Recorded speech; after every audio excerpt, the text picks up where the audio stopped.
Hello everyone. Welcome to For Nurses Preparation YouTube channel. I am Neeraj Kumar Kathal. Let's begin our today's important MCQ session for upcoming nursing recruitment exams. First question. Savlon contains. Savlon के अंदर आपको कौन से substance देखने को मिलते हैं?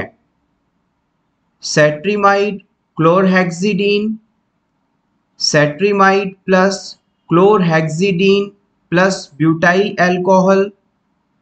Option 3 cetrimide butyl alcohol. Option 4 cetrimide सिटाबियोन।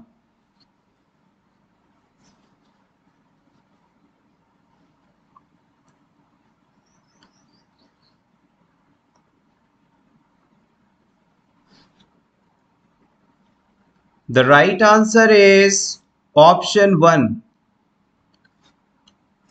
Cetrimide 3.0%, Cetrimide 3.0% plus chlorhexidine gluconate 0.3% equals to Savlon। Cetrimide 3.0% और क्लोरहेक्सिडीन ग्लूकोनेट 0.3% अगर साथ हों तो इसे आप सेवलॉन के नाम से जानते हैं।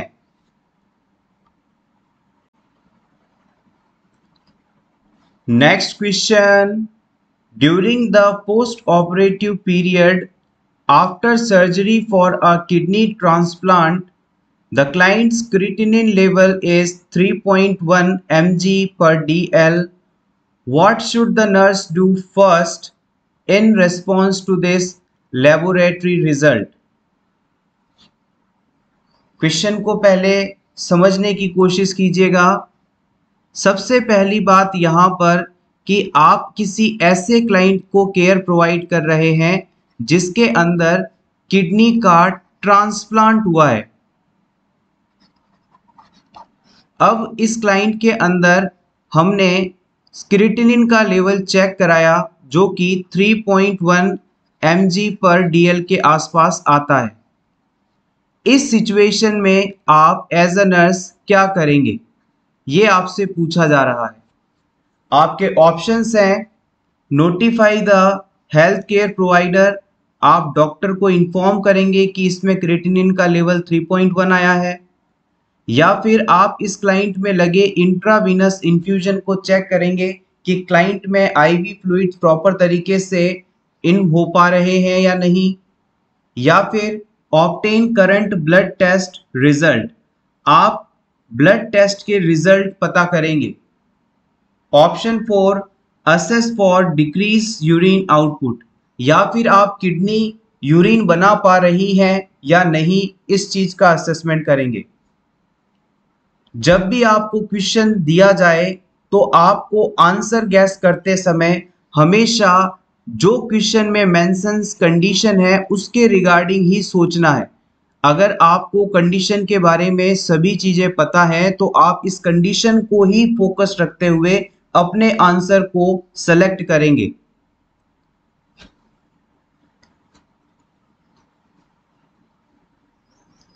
यहां पर सही आंसर माना जाएगा ऑप्शन 4 को। हम इस क्लाइंट के अंदर डिक्रीज्ड यूरिन आउटपुट तो नहीं है, इस चीज का असेसमेंट करेंगे। देखिएगा किसी भी क्लाइंट के अंदर यदि सीरम क्रिएटिनिन के नॉर्मल वैल्यू की बात की जाए तो ये 0.5 से लेकर 1.2 mg पर dl के बीच होना चाहिए। किसी भी क्लाइंट के अंदर सीरम क्रिएटिनिन लेवल अगर 0.5 से 1.2 mg पर dl के बीच है तो इसका मतलब है कि किडनी का फंक्शन बिल्कुल नॉर्मल है, किडनी सही तरीके से काम कर रही है। लेकिन अगर किसी वजह से सीरम क्रिएटिनिन का लेवल नॉर्मल से ज़्यादा होने लगे तो इसका मतलब है कि किडनी के फंक्शन अब प्रॉपर तरीके से नहीं हो पा रहे हैं, किडनी में किसी तरह की प्रॉब्लम है। इस क्लाइंट के अंदर हमने किडनी का ट्रांसप्लांटेशन किया है, नई किडनी लगाई है, तो हमें अपना आंसर इसी के रिगार्डिंग सोचना है कि क्या इस नई किडनी के फंक्शन में कोई प्रॉब्लम आ रही है, कहीं इस किडनी को बॉडी ने रिजेक्ट तो नहीं कर दिया है। एग्जैक्टली आपने पेशेंट में नई किडनी लगाई है और इस किडनी को पेशेंट की बॉडी ने एक्सेप्ट किया है या नहीं, इस चीज का आपको असेसमेंट करना जरूरी है। किसी भी क्लाइंट में जब नई किडनी लगाई जाती है तो उसमें अगर पेशेंट की बॉडी किडनी को एक्सेप्ट नहीं करती तो उसके अंदर यूरिन का फॉर्मेशन जो है बंद हो जाता है, यानी किडनी का जो फंक्शन है वो रुक जाता है। इस सिचुएशन के अंदर हम किडनी की फंक्शनिंग स्टेट का असेसमेंट करेंगे कि क्लाइंट के अंदर यूरिन आउटपुट तो कम नहीं हो रहा है। अगर क्लाइंट में यूरिन आउटपुट कम हो रहा है, इसका मतलब है कि क्लाइंट को एक्यूट ऑर्गन रिजेक्शन फेस करना पड़ रहा है, acute rejection of kidney face करना पड़ रहा है। और फिर हम सारी रिपोर्ट्स कलेक्ट करके डॉक्टर को इन्फॉर्म करेंगे। देखिएगा, आप सभी पॉइंट्स को एक बार फिर से समझ लेते हैं वन बाय वन। सबसे पहले ऑप्शन में कहा गया था कि आप तुरंत डॉक्टर को इन्फॉर्म करेंगे। हमेशा याद रखिएगा, जब भी आपके पास क्लाइंट कोई कंप्लेन लेकर आता है तो आप पहले उस प्रॉब्लम का असेसमेंट कीजिए, क्लाइंट का असेसमेंट कीजिए और फिर जाकर डॉक्टर को इन्फॉर्म कीजिए। आप क्या करेंगे, जैसे ही क्लाइंट का जो क्रिएटिनिन लेवल नॉर्मल से ज़्यादा आता है, आपको शक होता है कि कहीं क्लाइंट में ऑर्गन रिजेक्शन तो नहीं, आप तुरंत जाकर यूरिन का क्या आउटपुट है इसे चेक करेंगे। साथ ही साथ जो ब्लड टेस्ट लिखे गए हैं उनकी रिपोर्ट मंगाएंगे, उसे असेस करेंगे। और साथ में आप ये भी देखेंगे कि क्या हो सकता है सब कुछ सही हो लेकिन क्लाइंट का कैन्यूला या आईवी लाइन जो है वो डिस्कनेक्ट हो रखा हो या इन्फ्यूजन सही तरीके से चल नहीं रहा हो, किसी प्रकार से प्रॉब्लम हो सकती है। अगर क्लाइंट की बॉडी में फ्लूइड पहुंचेगा ही नहीं तो कैसे आगे यूरिन फॉर्मेशन होगा। तो हमें इस वजह से आईवी लाइन का प्रॉपर फंक्शनिंग है या नहीं, इस चीज का असेसमेंट भी यहाँ करना जरूरी है। हमने इसी कारण से ऑप्शन 1 को इनकरेक्ट माना। हम तुरंत डॉक्टर को इन्फॉर्म नहीं करेंगे, पहले असेसमेंट करेंगे और फिर इंफॉर्मेशन डॉक्टर तक पहुंचाएंगे। सेकंड ऑप्शन के अंदर हमें कहा गया था कि हम आईवी लाइन को चेक करेंगे। आईवी लाइन को तुरंत चेक नहीं किया जाएगा, पहला हमारा जो चेक पॉइंट रहेगा वो क्लाइंट का यूरिन आउटपुट रहेगा कि कहीं ये तो नहीं डिक्रीज हो रहा। उसके बाद में ब्लड टेस्ट रिजल्ट रिपोर्ट्स को मंगाना नेक्स्ट स्टेप में आएगा, ना कि फर्स्ट स्टेप के अंदर। Option 4 is correct here. Next important question, during hypertensive crisis the nurse makes sure which of these medicine is readily available। अगर किसी क्लाइंट में हाइपरटेंसिव क्राइसिस है तो इस सिचुएशन में कौन सी मेडिसिन आपके पास अवेलेबल होनी चाहिए। हाइपरटेंसिव क्राइसिस का मतलब है क्लाइंट का जो ब्लड प्रेशर है वो 180/100 से ज़्यादा हो और इसके साथ ऑर्गन फेलियर के सिम्टम्स भी आ सकते हैं, ऑर्गन फेलियर के सिम्टम्स में प्रेजेंट। इस सिचुएशन में आप एज अ ट्रीटमेंट किसे अवेलेबल रखेंगे। ऑप्शन 1 कहता है फेंटोलेमाइन, ऑप्शन 2 कहता है डाइजेपाम, ऑप्शन 3 कहता है लिथियम सिट्रेट, ऑप्शन 4 कहता है फिनोबार्बिटल सोडियम।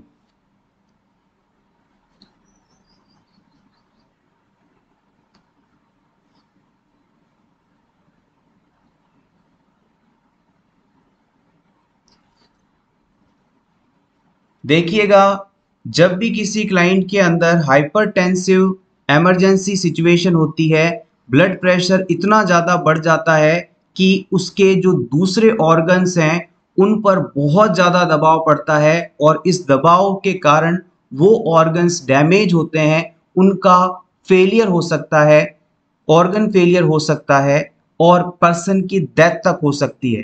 तो हम कह सकते हैं कि हाइपरटेंसिव क्राइसिस एक इमरजेंसी सिचुएशन है।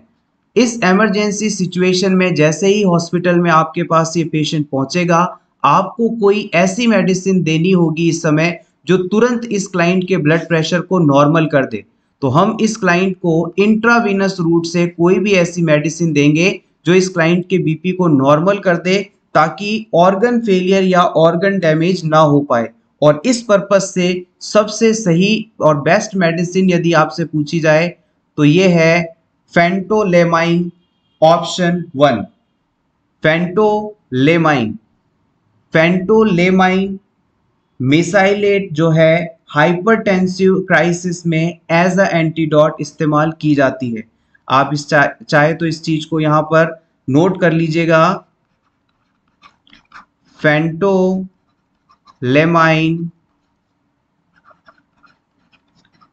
मिसाइलेट antidote for hypertensive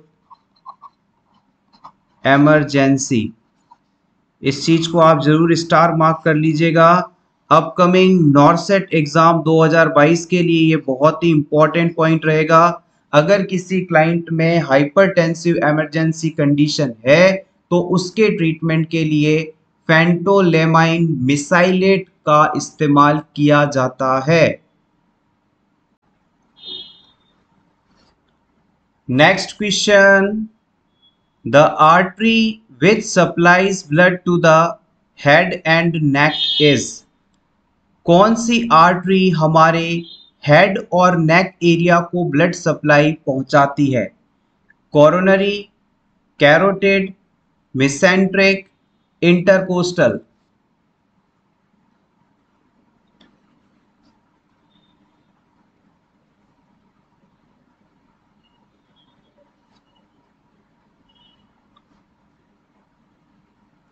The right answer is option B, carotid artery head और नेक पार्ट को ब्लड सप्लाई पहुंचाती है।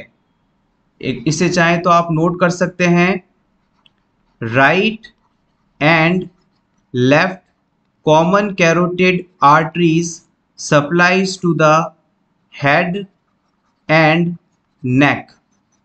यहां पर जो राइट कॉमन कैरोटिड आर्टरी है ये ब्रेकियोसेफेलिक आर्टरी की ब्रांच है, जबकि लेफ्ट कॉमन कैरोटिड आर्टरी जो है ये एरोटिक आर्च की ब्रांच है। एक बार फिर से देखिएगा, right common carotid artery is a branch of brachiocephalic artery and left common carotid artery is a branch of aortic arch. They are the principal blood vessels that supplies to the head and neck part. Next question, a patient with rheumatoid arthritis may reveal which of the following assessment data। आपका rheumatoid arthritis का patient इनमें से किस finding को show करता है? Option 1 Heberden node, option B morning stiffness no longer than 30 minutes, option 3 asymmetric joint swelling, option 4 swan neck deformities.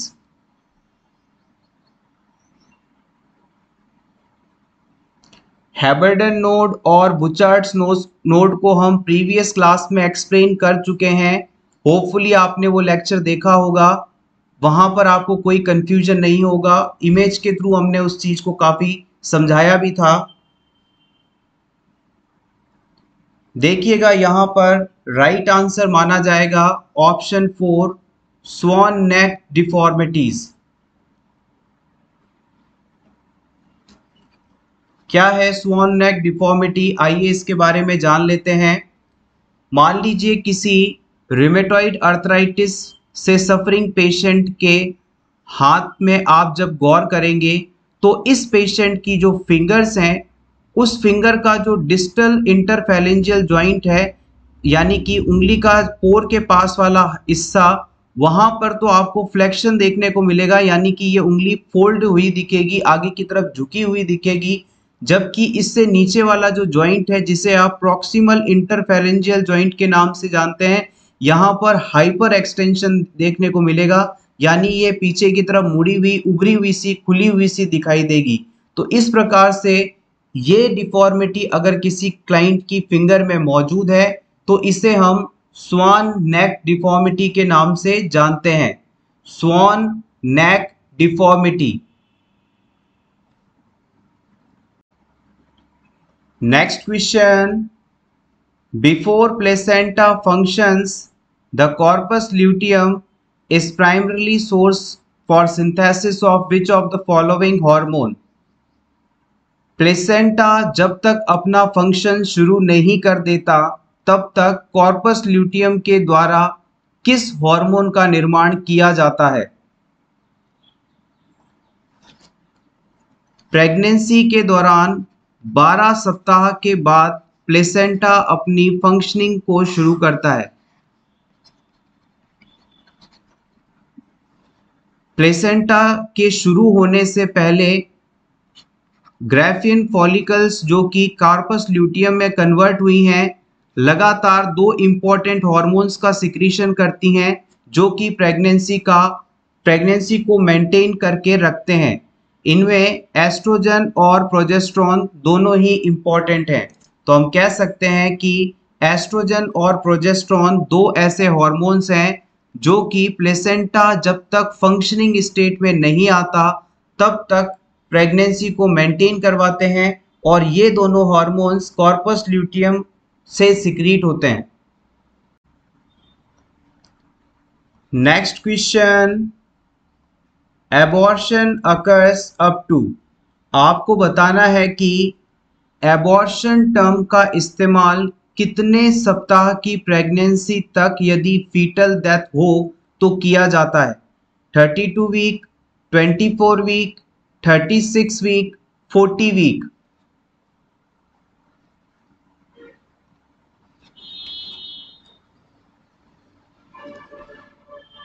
यहाँ पर हम WHO के अकॉर्डिंग इस चीज को डिस्कस करेंगे। वैसे तो डेवलप्ड और डेवलपिंग दोनों ही कंट्रीज में मेडिकल फैसिलिटीज़ की जो लेवल है वो काफ़ी अलग होता है और हर कंट्री अपने हिसाब से एबॉर्शन को डिफाइन करती है। लेकिन अगर WHO के अकॉर्डिंग बात की जाए तो पूरे वर्ल्ड के लिए उन्होंने एक कॉमन टर्म दी है, उसे हम डिस्कस करेंगे। हम अबॉर्शन शब्द का इस्तेमाल जब तक बच्चा वाइबिलिटी पीरियड तक ना पहुंचे तब तक करते हैं। वाइबिलिटी पीरियड का मतलब है कि 22 वीक की प्रेगनेंसी से पहले, 22 वीक्स गेस्टेशन से पहले अगर बच्चे की डेथ या बच्चे की डेथ 22 सप्ताह की प्रेगनेंसी से पहले अगर हो जाती है, यानी कि वाइबिलिटी पीरियड से पहले अगर हो जाती है, तो इस कंडीशन को हम अबॉर्शन के नाम से जानते हैं। यहाँ पर ऑप्शंस के अंदर 22 ऑप्शन नहीं दिया गया है, तो हम इसके सबसे पास वाली वैल्यू यानी कि ऑप्शन बी 24 वीक्स को हम सेलेक्ट करेंगे। इसके अलावा आपके दिमाग में ये भी चीज़ आ रही होगी कि अगर किसी बच्चे की डेथ 22 वीक्स की गेस्टेशन होने के बाद होती है तो उसे आप क्या कहेंगे? तो इस सिचुएशन में हम इसे प्रीटर्म लेबर या स्टिल बर्थ कह सकते हैं।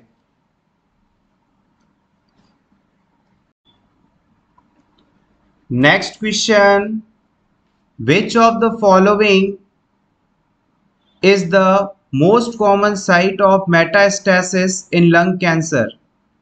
अगर किसी व्यक्ति को लंग्स में कैंसर हो जाए तो ये कैंसर यहाँ से निकलकर शरीर के किस हिस्से में सबसे ज़्यादा फैलने की संभावना रहती है? मेटास्टेसिस का मतलब है कैंसर का एक जगह से दूसरे तरफ फैलना।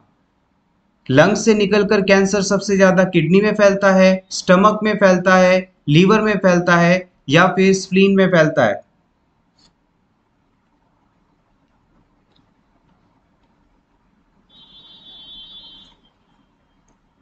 यहाँ पर सही जवाब है ऑप्शन सी। लीवर और लंग्स आपस में ब्लड वेसल्स द्वारा क्लोजली कनेक्ट होते हैं as compare to the other organs. तो यहाँ पर इस प्रकार से कैंसर के मेटास्टेसिस होने की संभावना सबसे ज्यादा रहेगी।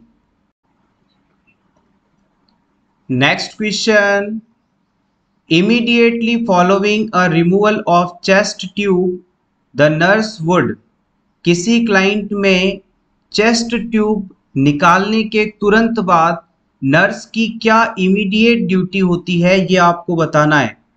Order for a chest X-ray, option B take blood pressure, option C cover the insertion site with Vaseline gauze, option D ask the client to perform Valsalva's manoeuvre.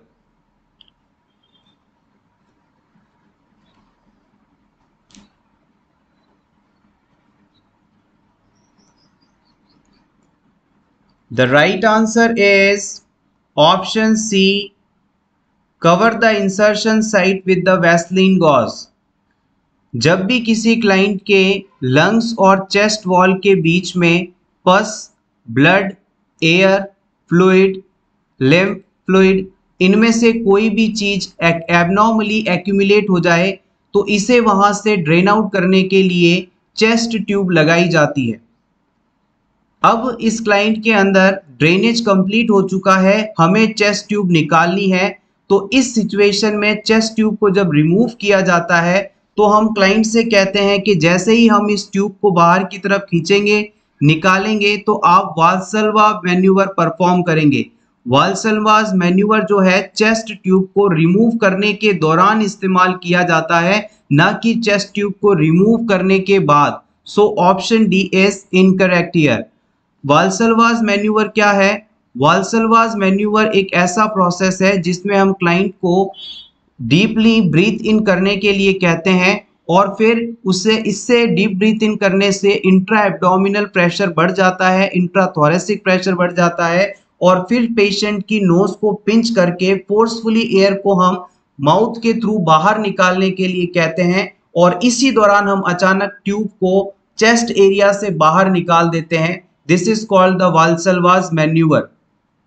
अब हम बात करते हैं ऑप्शन ए की। आप नर्स हैं ना कि डॉक्टर। कभी भी कोई मेडिसिन का प्रिस्क्रिप्शन देना हो, चेस्ट एक्सरे करवाना हो, इन सभी की जो ऑर्डर है वो डॉक्टर द्वारा लिखी जाती है। नर्स कभी भी एक्सरे या मेडिसिन का ऑर्डर नहीं दे सकती। किसी भी इन्वेस्टिगेशन या मेडिसिन का प्रिस्क्रिप्शन पावर सिर्फ डॉक्टर के पास होता है, इसलिए ऑप्शन ए को भी हम गलत मानेंगे। अब हम बात करते हैं ऑप्शन बी की। ऑप्शन बी बिल्कुल सही है। आप क्लाइंट का बीपी चेक करिए, टीपीआर चेक करिए, वाइटल्स लीजिए, पर इस सिचुएशन में ये प्रायोरिटी एक्शन नहीं है।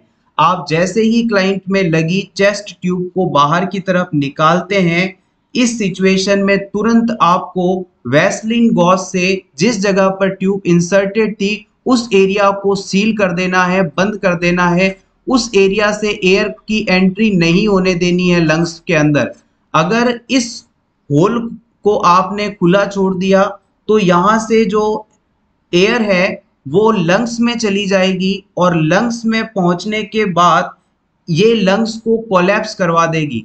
अगर एयर की एंट्री लंग्स तक हो गई इस होल से जहां से चेस्ट ट्यूब डाली गई थी, तो इसकी वजह से जो लंग्स हैं वो कोलैप्स हो जाएंगे। लंग्स जो हैं वो कोलैप्स हो जाएंगे और आपको ये नहीं होने देना है। इसलिए जैसे ही डॉक्टर चेस्ट ट्यूब को रिमूव करे, आप वैसलीन गॉज के द्वारा इस साइट को तुरंत कवर कर देंगे। Next question, which of the following lifestyle modification should the nurse encourage the client with hiatal hernia to include in activities of daily living? अगर किसी व्यक्ति को हाइटल हर्निया है तो उसे अपनी एक्टिविटी ऑफ डेली लिविंग में कौन से लाइफ स्टाइल मॉडिफिकेशन करने चाहिए जिससे कि उसे बेहतर रिजल्ट्स मिल सकें?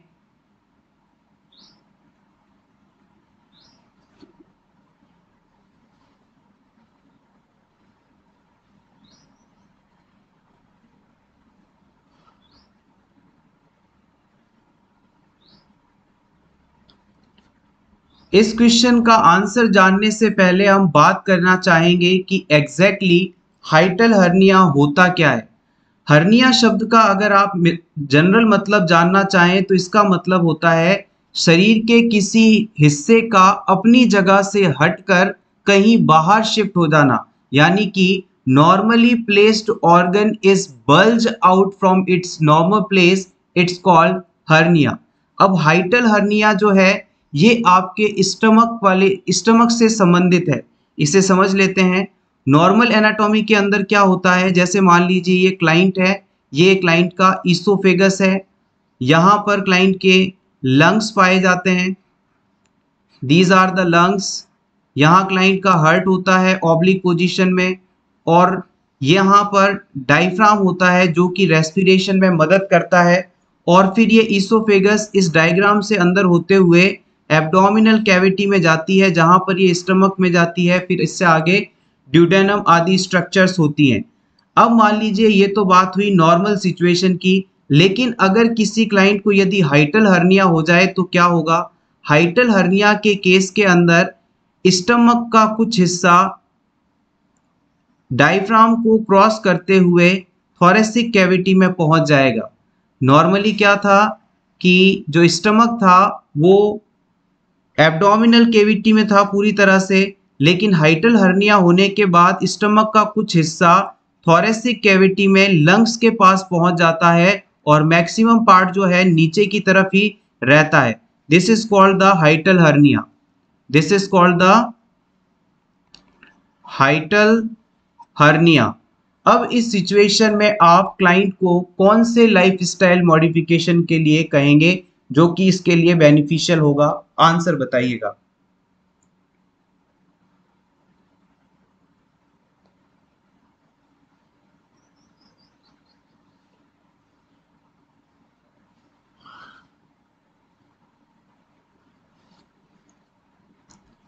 देखिए ऑप्शन 1 की बात करते हैं। अगर क्लाइंट डेली एरोबिक एक्सरसाइज करता है तो इसके कारण क्लाइंट का स्वास्थ्य ओवरऑल बेहतर होगा, यानी पूरी बॉडी का अच्छा विकास होगा और उसकी पूरी बॉडी हेल्दी रहेगी। तो यहाँ पर हमें हमेशा, मैंने आपको प्रीवियस क्वेश्चन में भी कहा था, एग्जैक्टली जो कंडीशन आपसे पूछी जा रही है उसी को ध्यान में रख के आपको आंसर सेलेक्ट करना है। तो अगर कोई व्यक्ति एक्सरसाइज परफॉर्म करता है तो उससे उसकी पूरी बॉडी हेल्दी रहेगी, ना कि सिर्फ हाइटल हर्निया वाला पोर्शन। इसलिए हम इस ऑप्शन को सही नहीं मान सकते। इसके बाद ऑप्शन 4 में कहा गया है कि क्लाइंट को हम हाई स्ट्रेस सिचुएशन से बचना रहेगा, तो ये सिचुएशन भी बॉडी की कंप्लीट हेल्थ के लिए, मेंटल हेल्थ के लिए जरूरी है। स्ट्रेस को लाइफ से दूर रखना ये ओवरऑल हेल्थ के लिए इसेंशियल है। यहाँ पर हाइटल हर्निया से कोई डायरेक्ट लिंक नहीं है। नेक्स्ट हम बात करते हैं बैलेंसिंग एक्टिविटी और रेस्ट लेना, ये भी ओवरऑल हेल्थ से रिलेटेड है। तो आपके पास आखिरी ऑप्शन बचता है eliminating the smoking and alcohol use. आपको इस क्लाइंट की इस क्लाइंट को स्मोकिंग और अल्कोहल का इस्तेमाल नहीं करने के लिए कहना है। देखिए जब भी कोई व्यक्ति स्मोकिंग करता है या अल्कोहल का इस्तेमाल करता है तो इस क्लाइंट के अंदर जो ईसोफेजियल स्फिंक्टर हैं वो रिलैक्स हो जाते हैं, और इनके रिलैक्स होने के कारण जो स्टमक का कंटेंट है वो वापस इस ईसोफेगस में जाने लगता है, माउथ की तरफ ऊपर जाने लगता है, और इससे पेशेंट में पायरोसिस या हार्टबर्न जैसी फाइंडिंग देखने को मिलती है। और जब क्लाइंट को हाइटल हर्निया होता है तब क्लाइंट में ऑलरेडी पायरोसिस जैसी कंडीशन देखने को मिल रही होती है, और ये पेशेंट यदि इसके साथ स्मोकिंग और अल्कोहल लेता है तो पायरोसिस या हार्टबर्न की जो कंडीशन है वो और ज़्यादा सीवियर हो जाएगी। तो इस सिचुएशन में हम क्लाइंट को समझाते हैं कि आप में हाइटल हर्निया है, आपका स्टमक का कुछ हिस्सा डायफ्राम को क्रॉस करके थोरेसिक कैविटी में चला गया है, इस वजह से वहां पर एसिड रिलीज हो रहे हैं और आपको हार्टबर्न फील हो रहा है। और अगर आप स्मोकिंग करेंगे, अल्कोहल लेंगे, तो आपका जो ईसोफेगस का स्फिंक्टर है वो रिलैक्स हो जाएगा, जिसके कारण स्टमक कंटेंट और ज्यादा ऊपर की तरफ मूव करेंगे और सिम्टम्स आप में सीवियर हो जाएंगे। तो इस चीज से बचने के लिए हम क्लाइंट को स्मोकिंग और अल्कोहल का इस्तेमाल नहीं करने देते। Next question, in human body rods and cones are related with. Rods and cones किससे संबंधित हैं? प्रीवियस क्लास में हमने इसके बारे में बात की है। Option 1 is correct, it is related with the vision. हमारी जो रॉड सेल्स होते हैं ये नाइट विजन और पेरिफेरल विजन के लिए रिस्पॉन्सिबल माने जाते हैं। इसके अलावा जो कोन सेल्स होते हैं वो सेंट्रल विजन और कलर विजन के लिए रिस्पॉन्सिबल माने जाते हैं। Option 1 is correct here. Next question, which among the following is an indication of portal hypertension? इनमें से कौन सी फाइंडिंग पोर्टल हाइपरटेंशन होने को बताती है? एस्टेरिक्सिस, हेमेटेमेसिस, एलिवेटेड ब्लड प्रेशर या फिर कंफ्यूजन?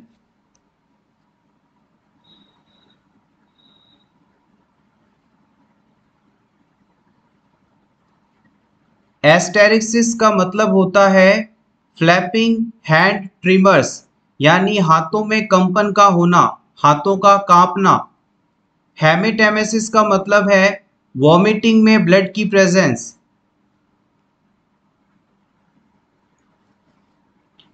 इस क्वेश्चन का आंसर जानने से पहले हम पोर्टल हाइपरटेंशन के बारे में बात कर लेते हैं कि एग्जैक्टली ये होता क्या है। सबसे पहला point, portal venous system. Portal venous system क्या है? हमारे स्टमक, इंटेस्टाइन, स्प्लीन और पैंक्रियास से ब्लड वेसल्स या फिर इसे आप वेन कह सकते हैं, यहाँ से वेन्स निकलकर आपस में जुड़ती हैं और इनके जुड़ने से बनी वेन को हम पोर्टल वेन के नाम से जानते हैं। हमारे स्टमक, इंटेस्टाइन, स्प्लीन और पैंक्रियास तक ऑक्सीजनेटेड ब्लड पहुंचा। इस ऑक्सीजनेटेड ब्लड को इन्होंने इस्तेमाल किया और ये अब डीऑक्सीजनेटेड ब्लड में कन्वर्ट हो चुका है। इस डीऑक्सीजनेटेड ब्लड को वेन्स लेकर एक कॉमन वेन बनाती हैं जिसे हम पोर्टल वेन कहते हैं, और ये पोर्टल वेन कुछ आगे जाकर छोटी छोटी वेन्स में डिवाइड हो जाती है जो कि लीवर तक पहुंचती हैं। इसी सिस्टम को हम पोर्टल वीनस सिस्टम के नाम से जानते हैं। अगर इस पोर्टल वेन के अंदर 5 से 10 mm ऑफ Hg के बीच प्रेशर रहता है तो इसे हम नॉर्मल मानते हैं, लेकिन अगर किसी कारणवश इस पोर्टल वेन के अंदर 10 mm ऑफ Hg से ज़्यादा प्रेशर हो जाए तो ये कंडीशन पोर्टल हाइपरटेंशन कहलाती है। पोर्टल हाइपरटेंशन के होने के बाद क्लाइंट में हैमरेज हो सकता है। जब लीवर की ब्लड वेन्स में दबाव बढ़ता है तो इससे आसपास मौजूद ऑर्गन्स की ब्लड वेसल्स फट जाती हैं और इसके कारण इंटरनल ब्लीडिंग शुरू हो जाती है। हैमरेज की बात करें तो यहाँ पर हेमेटेमेसिस हो सकता है, मेलिना हो सकता है, ये सभी फाइंडिंग्स देखने को मिल सकती है। होपफुली अब आप समझ गए हैं कि पोर्टल वीनस सिस्टम क्या है और यहाँ नॉर्मल प्रेशर क्या होता है और प्रेशर ज़्यादा होने पर क्या हो सकता है। अब इस क्वेश्चन का आंसर देंगे। यस, बिल्कुल सही है आप। यहाँ पर ऑप्शन बी को सही माना जाएगा। पोर्टल हाइपरटेंशन होने के कारण स्टमक के पास मौजूद ब्लड वेसल्स फट जाती हैं और यहाँ से ब्लड निकलकर वॉमिटिंग के थ्रू बाहर आ जाता है। यही कंडीशन हेमेटेमेसिस है। तो हम कह सकते हैं हेमेटेमेसिस पोर्टल हाइपरटेंशन के होने को बताती हैं। Next question, a client is concerned about contracting malaria while visiting relatives in Southeast Asia. What should the nurse teach the client to avoid to best prevent malaria? एक व्यक्ति अपने रिश्तेदारों से मिलने के लिए साउथ ईस्ट एशिया की तरफ जाता है। उस दौरान उसे चिंता है कि कहीं उसे मलेरिया नहीं हो जाए। इस सिचुएशन में मलेरिया से बचने के लिए कौन सा मेथड बेस्ट माना जाएगा? किस चीज को अवॉइड करके ये क्लाइंट मलेरिया से खुद को बचा सकता है? Option 1 mosquito bite, option 2 untreated water, option C undercooked food, option 4 overpopulated area.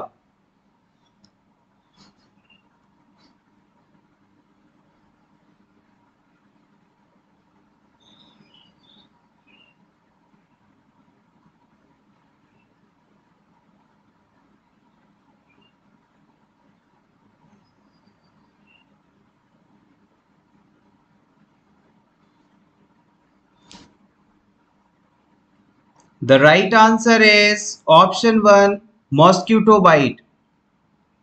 Malaria disease basically plasmodium के कारण होने वाला डिजीज है। प्लाज्मोडियम मॉस्किटो बाइट के द्वारा एक पर्सन से दूसरे पर्सन में फैल सकते हैं। तो अगर ये पर्सन खुद को मच्छरों से काटने से बचा ले, मॉस्किटो बाइट से खुद को यदि बचा ले, तो इससे मलेरिया नहीं होगा। एक बार फिर से रिपीट करते हैं, malaria disease protozoa Plasmodium falciparum के कारण होता है, और ये जो प्लाज्मोडियम फाल्सीपेरम है ये मॉस्किटो की लार में मौजूद होता है, सलाइवा ऑफ मॉस्किटो में मौजूद होता है। और अगर ये व्यक्ति खुद को इन मॉस्किटो की बाइट से बचा ले तो ना मॉस्किटो इसे बाइट करेंगे, ना ही यहाँ इनकी लार से जो प्लाज्मोडियम है व्यक्ति के ब्लड तक पहुंचेगा, ना ही उसे मलेरिया होगा। So option 1 is correct here. Next question, which among the following is correct method regarding iron supplementation? Iron supplement लेने के लिए कौन सा मेथड सबसे सही माना जाएगा? ऑप्शन ए, इसे आपको मिल्क के साथ लेना चाहिए। ऑप्शन 2, इसे आप लेमन जूस के साथ लें। ऑप्शन 3, इसे आप वाटर के साथ लें। ऑप्शन 4, इसे आप खाना खाने के बाद लें।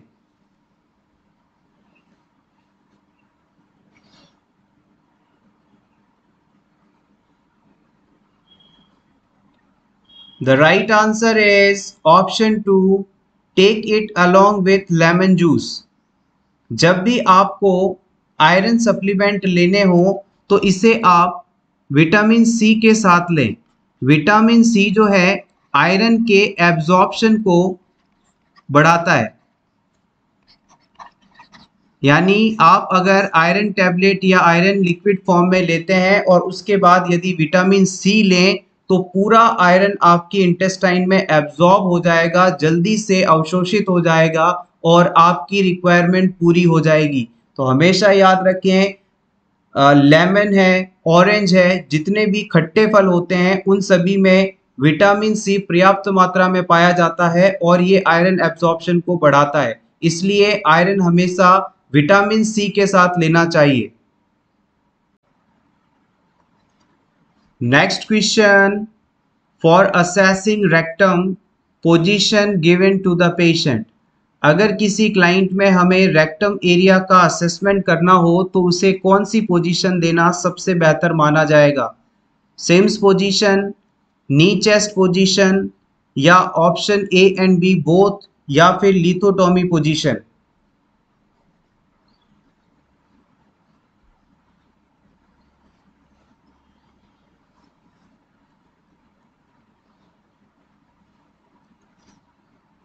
The right answer is option C. Rectum area के एग्जामिनेशन के लिए हम सिम्स पोजीशन का इस्तेमाल कर सकते हैं। सिम्स पोजीशन को आप सिम्स लेफ्ट लेटरल पोजीशन भी कहते हैं। नी चेस्ट पोजीशन का इस्तेमाल भी इस पर्पस के लिए किया जा सकता है। नी चेस्ट पोजीशन को आप गैनू पेक्टोरल पोजीशन के नाम से जानते हैं।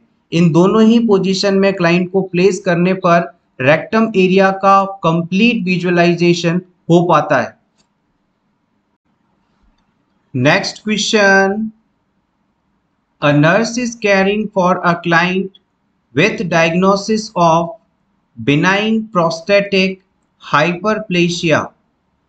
Which information about this client is important for nurse to consider when caring for this client? आप किसी बीपीएच के पेशेंट को केयर प्रोवाइड कर रहे हैं। इस क्लाइंट के द्वारा दी गई इंफॉर्मेशन सबसे ज़्यादा इम्पॉर्टेंट हो सकती है, वो कौन सी है? Option 1, it is a congenital abnormality. Option 2, a malignancy usually result. Option 3, the predisposes to hydronephrosis. Option 4, a increase in acid phosphatase level occur.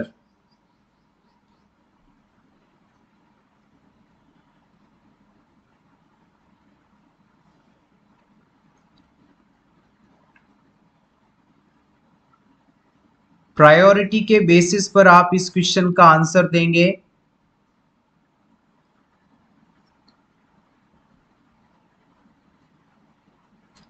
इस क्वेश्चन के आंसर को जानने से पहले इस कंडीशन के बारे में जान लेते हैं, इंपॉर्टेंट है।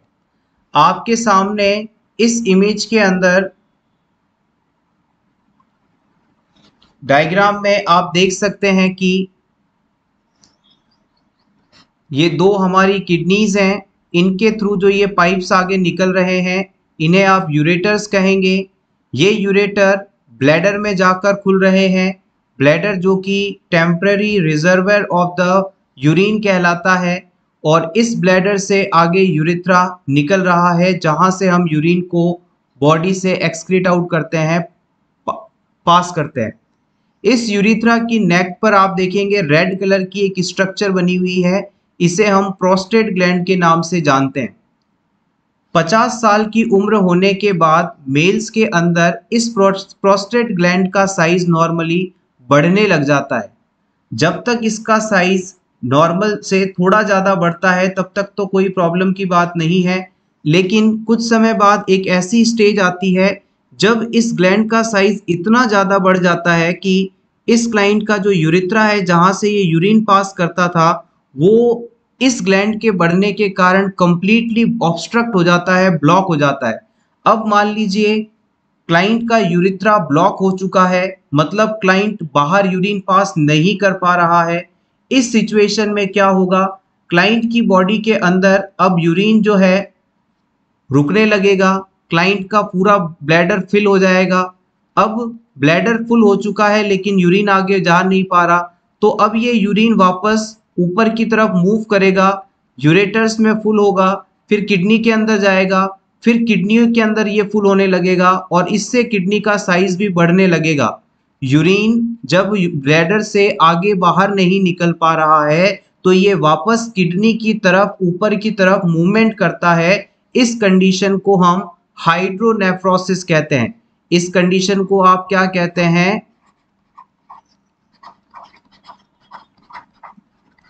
इस कंडीशन को हम हाइड्रोनेफ्रोसिस कहते हैं। हाइड्रोनेफ्रोसिस कंडीशन में पर्सन की किडनी, यूरेटर और ब्लैडर कंप्लीटली यूरिन से फुल होने लगते हैं, भरने लगते हैं, जिनसे इनके साइज में परिवर्तन आने लगता है। इस सिचुएशन में अब आप क्या करेंगे, ये आपका आंसर होना चाहिए। देखिएगा, ऑप्शन 1 की यदि बात की जाए तो बीपीएच एक कंजेनाइटल एबनॉर्मलिटी है। हाँ ठीक है, हो सकता है, इससे कोई ज़्यादा विशेष फर्क नहीं पड़ेगा। किडनी अगर प्रॉपर तरीके से काम नहीं कर रही है या बॉडी से यूरिन नहीं बाहर जा पा रहा है, मेटाबॉलिक वेस्ट नहीं जा पा रहा है, तो एसिड बेस इम्बैलेंस होगा, ठीक बात है, लेकिन यहाँ इसका कोई रोल नहीं। मैलिग्नेंसी इससे हो सकती है, ये भी यहाँ कोई डायरेक्ट रिलेशन नहीं है। तो हम कह सकते हैं कि जो क्वेश्चन में कंडीशन दी गई है उसी कंडीशन को ध्यान में रखकर हमें आंसर देना होता है, और इस सिचुएशन के अंदर ऑप्शन 3 को हम सही आंसर मानेंगे। जैसे ही क्लाइंट के अंदर हमें ये पता लगेगा कि इसके अंदर यूरिन पास नहीं हो रहा है, हाइड्रोनेफ्रोसिस जैसी कंडीशन बन रही है, तो हम तुरंत क्लाइंट को अटेंड करेंगे, हेल्थ केयर प्रोवाइडर को इन्फॉर्म करेंगे और जो भी फर्दर स्टेप्स लेने होंगे सभी लेंगे। This is the correct intervention. Next question, air conduction and bone conduction is tested using among the following test.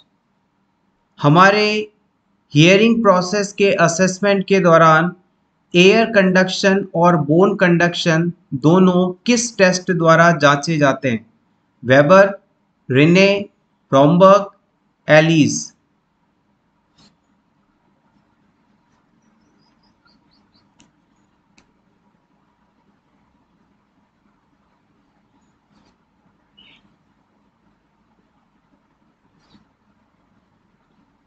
The right answer is option B, Rinne's test. Air conduction और bone conduction दोनों का ही assessment Rinne test द्वारा किया जाता है। Conduction शब्द का मतलब होता है किसी चीज का आगे की तरफ फैलना या बढ़ना। अगर जो नॉइस है एयर के थ्रू हमारे कानों तक पहुंचती है तो ये एयर कंडक्शन है। अगर बॉडी के किसी हिस्से यानी किसी बोन पर कोई वाइब्रेशन टच किया जाता है तो बोन से होता हुआ ये हमें फील होता है तो ये बोन कंडक्शन कहलाता है। इन दोनों ही चीज का असेसमेंट रिने टेस्ट द्वारा संभव है। Next question, what is the duration of surgical hand washing in emergency? Emergency case आने पर मिनिमम कितनी देर तक सर्जिकल हैंड वॉशिंग करनी ही चाहिए? Option A at least 30 seconds, option B at least 1 minute, option C at least 90 second, option D at least 10 seconds.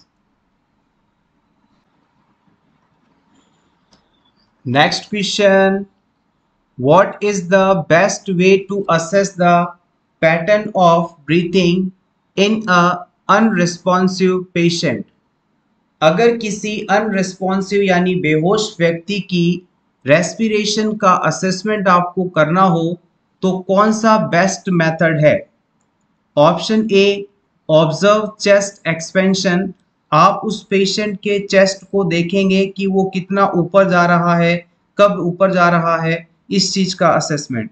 दूसरा method है count in inhale number buy put the palm on chest, आप client के chest पर अपना हाथ रख दें और फिर क्लाइंट जितनी बार एयर को इन करता है इनहेल करता है इस चीज को काउंट करें। Option C listen the sound of respiration by nose of patient, आप अपने कानों को उस अनकॉन्शियस पेशेंट की नोज के पास रखकर नोज साउंड को हियर करेंगे। Option four count inhale number buy put them palm on abdomen, आप इस पेशेंट के पेट पर एब्डोमेन एरिया पर अपनी हथेली रखें और कितनी बार पेशेंट ने इनहेल किया है इस चीज को काउंट करेंगे।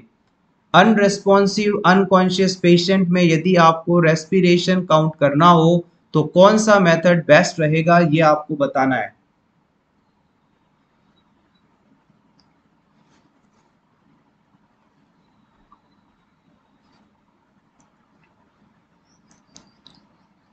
The right answer is option सी।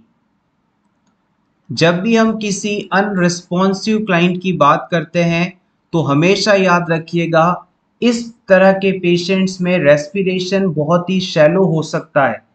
हो सकता है कि एबनॉर्मल रेस्पिरेशन वाली स्टेट हो और इसके कारण चेस्ट एब्डोमेन का राइज देखने को ही ना मिले।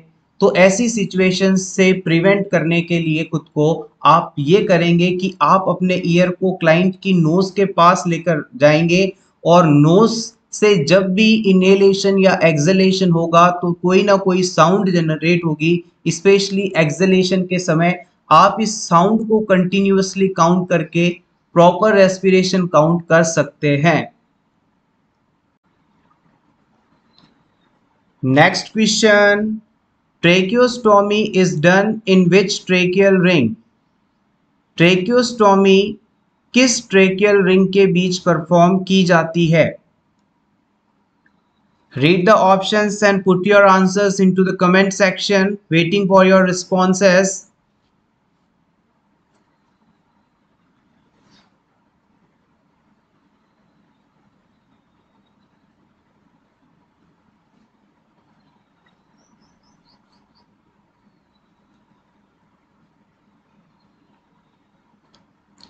यस एग्जैक्टली, आप बिल्कुल सही हैं। Option 2 is the correct answer. अगर किसी क्लाइंट के अंदर respiratory route, upper respiratory tract block हो जाए किसी ऑब्स्ट्रक्शन के कारण, तो उसकी ट्रेकियल रिंग सेकंड और थर्ड के बीच हम इंसिजन लगाकर यहाँ पर ट्रेकियोस्टोमी ट्यूब डाल देते हैं और यहीं से फिर पर्सन का रेस्पिरेशन कंटिन्यूअसली चलता रहता है। Friends, for nurses preparation YouTube channel पर अपकमिंग यूपीसीएचओ एग्जाम्स के लिए भी हम रेगुलरली वीडियोस अपलोड कर रहे हैं। अगर आप यूपीसीएचओ एग्जाम्स के लिए इंटरेस्टेड हैं तो आप यूपीसीएचओ के स्पेशल वीडियोस को भी जरूर देखिएगा, इससे आपको डेफिनेटली हेल्प मिलेगी। Next question, values and beliefs of the people in society can be altered through। किसी भी सोसाइटी के लोगों में वैल्यू और बिलीफ को किस प्रकार से बदला जा सकता है? सोशल चेंज के द्वारा, सोशल अडाप्टेशन के द्वारा, सोशल लॉजिकल प्रोसेस के द्वारा, डेवलपमेंटल चेंजेस के द्वारा।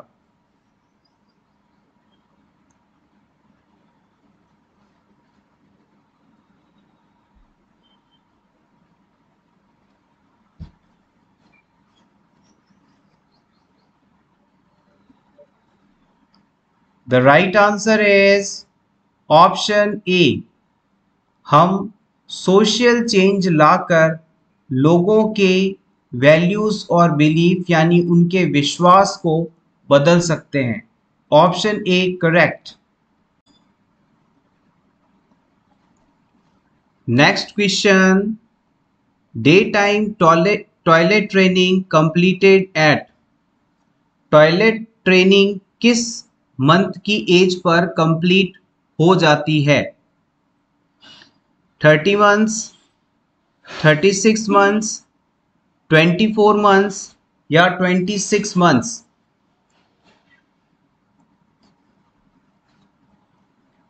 The right answer is option 3।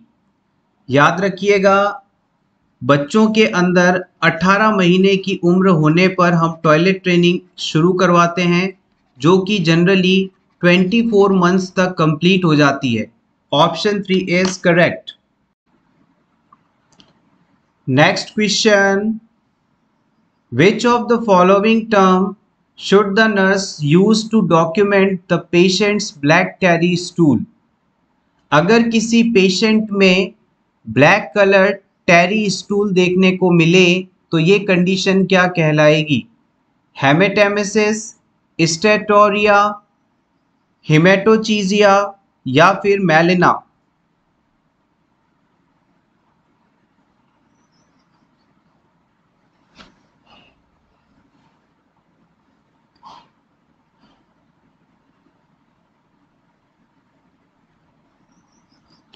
आइए सभी टर्म्स को वन बाय वन जान लेते हैं।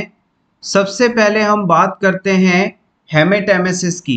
अभी हमने पोर्टल हाइपरटेंशन के बारे में पढ़ा था, जिसमें हमने ये डिस्कस किया कि यदि किसी क्लाइंट में पोर्टल हाइपरटेंशन वाली स्टेट आ जाए तो उसके अंदर ब्लड इन वॉमिटिंग देखने को मिलता है। इसे हम हेमेटेमेसिस के नाम से जानते हैं। तो ऑप्शन ए तो गलत हो गया। सेकंड ऑप्शन आता है स्टेटोरिया। स्टेटोरिया का मतलब होता है फैट इन स्टूल। अगर किसी क्लाइंट को ऐसी कोई कंडीशन है जिसमें उसकी बॉडी फैट मॉलिक्यूल्स को एब्जॉर्ब नहीं कर पा रही है और फैट फूड के साथ सीधा ही स्टूल में मिक्स होकर बाहर निकल रहा है, तो इस कंडीशन को स्टेटोरिया कहेंगे। It is not related to black tarry stool. So option B is also incorrect. Next बात करते हैं ऑप्शन सी की। ऑप्शन सी में है हेमेटोचीजिया। अगर किसी क्लाइंट के स्टूल में फ्रेश ब्लड हो या ब्राइट रेड ब्लड हो तो ये कंडीशन हेमेटोचीजिया कहलाती है। चमकदार या गहरा चमकीला लाल कलर का फ्रेश ब्लड यदि स्टूल में मौजूद है तो ये कंडीशन हेमेटोचीजिया है। इसलिए यहाँ पर ऑप्शन सी को भी इनकरेक्ट माना जाएगा। Option D is the correct answer. It is called melaena. अगर किसी व्यक्ति में चारकोल की तरह एकदम काला स्टूल निकलता है, वेस्ट निकलता है, तो ये कंडीशन मेलिना कहलाती है। Black tarry stool is called melena. और जिन लोगों में मेलिना होता है उसमें इस फाइंडिंग को देखकर हम ये अंदाजा लगा सकते हैं कि क्लाइंट में अपर जीआई ट्रैक्ट में ब्लीडिंग हुई है, क्लाइंट के स्टमक या अपर इंटेस्टाइन पोर्शन में ब्लीडिंग हुई है, जिसके बाद जो स्टूल है वो ब्लैक टेरी कलर का बना है। अगर ऑप्शन सी की बात की जाए, हिमेटोचीजिया की बात की जाए, जिसके अंदर फ्रेश ब्लड देखने को मिल रहा था, तो फ्रेश ब्लड की प्रेजेंस, ब्राइट रेड ब्लड की प्रेजेंस क्लाइंट के अंदर पाइल्स के होने को बताती है, हेमोरॉइड कंडीशन के होने को बताती है।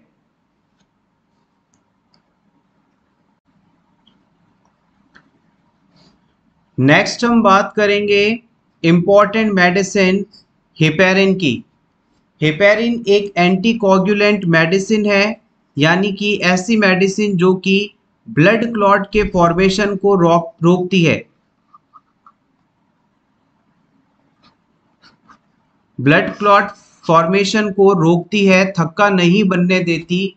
और इस मेडिसिन का इस्तेमाल हम मायोकार्डियल इंफ्राक्शन यानी हार्ट अटैक और अनस्टेबल एंजाइना जैसी कंडीशन के ट्रीटमेंट में मुख्य रूप से करते हैं। Heparin medicine generally subcutaneous route से एडमिनिस्टर की जाती है और इस इंजेक्शन को लगाने के बाद कभी भी साइट पर हमें मसाज नहीं करनी चाहिए और इंजेक्शन लगाने के बाद हमें साइट को ब्लीडिंग के लिए लगातार ऑब्जर्व करते रहना चाहिए। अगर किसी क्लाइंट के अंदर हेपेरिन की टॉक्सिसिटी हो जाए तो इसके एंटीडोट के रूप में हम प्रोटामिन सल्फेट का इस्तेमाल करते हैं।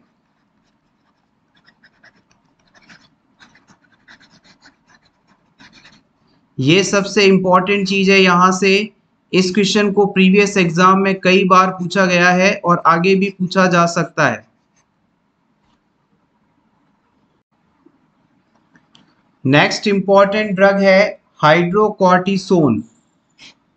हाइड्रोकॉर्टिसोन एक ग्लूकोकॉर्टिकॉइड मेडिसिन है जिसका एंटी इंफ्लामेटरी एक्शन होता है, यानी कि बॉडी में यदि सूजन है, इन्फ्लामेशन है, तो उसे कम करने के लिए हम ये स्टेरॉइड हाइड्रोकॉर्टिसोन दे सकते हैं। अगर किसी क्लाइंट को अस्थमा है जो कि बेसिकली एयरवे में आई सूजन के कारण होता है, इस ड्रग को देने से उसके एयर की इन्फ्लामेशन कम हो जाएगी और क्लाइंट के में जो एक्सर्बेशन रिलेटेड प्रॉब्लम थी वो कम हो जाएगी। इसके अलावा सीवियर एलर्जिक रिएक्शन के समय भी हाइड्रोकॉर्टिसोन का इस्तेमाल किया जाता है। मान लीजिए किसी को अचानक किसी ड्रग से एलर्जी हो गई, तो उस सिचुएशन में भी आप इसे एडमिनिस्टर करके एलर्जिक रिएक्शन को प्रिवेंट कर सकते हैं। बहुत ही इंपॉर्टेंट मेडिसिन है हाइड्रोकॉर्टिसोन। नेक्स्ट मेडिसिन है लिडोकेन। लिडोकेन बेसिकली एनेस्थीसिया के रूप में इस्तेमाल की जाती है और कई बार इसे अरिथमिया कंडीशन के ट्रीटमेंट में भी इस्तेमाल किया जाता है। अगर किसी क्लाइंट में हार्ट की बीटिंग, हार्ट का कॉन्ट्रैक्शन नॉर्मल रिदम में नहीं हो पा रहा है, तो उसे करेक्ट करने के लिए भी हम लिडोकेन का इस्तेमाल करते हैं। इस मेडिसिन का इस्तेमाल basically ventricular arrhythmias, myocardial infarction, digoxin poisoning और कार्डियोवर्जन की सिचुएशन में मुख्य रूप से किया जाता है। जब भी किसी क्लाइंट में हम डिगॉक्सिन ड्रग एडमिनिस्टर करते हैं तो इस ड्रग के कारण क्लाइंट की जो हार्ट रेट है वो बहुत ज़्यादा कम हो जाती है। इसे मैनेज करने के लिए भी हम लिडोकेन का इस्तेमाल कर सकते हैं। Digoxin is a drug of choice for the heart failure condition. Next very important medicine, यहाँ से क्वेश्चंस पूछे जा सकते हैं। ये ड्रग हॉस्पिटल में भी बहुत ज़्यादा कॉमनली इस्तेमाल की जाती है। ड्रग का नाम है midazolam. It is a benzodiazepine medication used for anaesthesia, procedural sedation, severe agitation, prolonged seizure. अगर किसी क्लाइंट में आपको एनेस्थीसिया इफेक्ट लाने हैं तो मिडाजोलम इस्तेमाल कर सकते हैं। किसी क्लाइंट में कोई प्रोसीजर आपको करना है, जैसे आपको इंट्यूबेट आदि करना है, तो उससे पहले मिडाज़ोलम देकर क्लाइंट को हम रिलैक्स कर सकते हैं। इसके अलावा कोई क्लाइंट बहुत ज़्यादा हाइपर एक्टिव है, एजिटेटेड मूड में है, कंट्रोल नहीं हो रहा है, स्थिर नहीं है, तो आप तुरंत इसे मिडाज़ोलम देकर शांत कर सकते हैं, रिलैक्स कर सकते हैं। और इसके अलावा अगर किसी क्लाइंट को लगातार सीजर्स आ रहे हैं, तो सीजर्स को रोकने में भी इस मेडिसिन का काफ़ी इस्तेमाल होता है। It is a important drug. Next हमारी इम्पॉर्टेंट मेडिसिन आ जाती है मॉर्फिन सल्फेट। इसके बारे में आप सभी जानते ही हैं। मॉर्फिन सल्फेट एक ओपियोइड एनाल्जेसिक है जो मेनली सीवियर पेन को कंट्रोल करने के लिए इस्तेमाल की जाती है। इस मेडिसिन को आप मायोकार्डियल इंफ्राक्शन यानी कि हार्ट अटैक में ड्रग ऑफ चॉइस के रूप में इस्तेमाल करते हैं। इस मेडिसिन को देने से क्लाइंट की ऑक्सीजन डिमांड कम हो जाती है और चेस्ट पेन में क्लाइंट को रिलीफ महसूस होता है। अगर इस ड्रग के साइड इफ़ेक्ट्स की बात की जाए तो इस ड्रग को देने के बाद क्लाइंट में रेस्पिरेशन डिप्रेस हो सकता है, यानी कि सांस लेने में तकलीफ हो सकती है, हाइपोटेंशन हो सकता है। इस मॉर्फिन सल्फेट की टॉक्सिसिटी को ट्रीट करने के लिए एंटीडोट के रूप में नैलोक्सोन या नार्किन का इस्तेमाल किया जाता है। सो एवरीवन, ये था हमारा आज का वीडियो। होपफुली आपको ये क्वेश्चंस अच्छे लगे होंगे। वीडियो अगर अच्छा लगा हो, हेल्पफुल लगा हो, तो प्लीज़ वीडियो को लाइक कर दीजिएगा और इसी तरह से और वीडियोस देखने के लिए for nurses preparation YouTube channel को ज़रूर सब्सक्राइब करें। Thank you so much. Best of luck.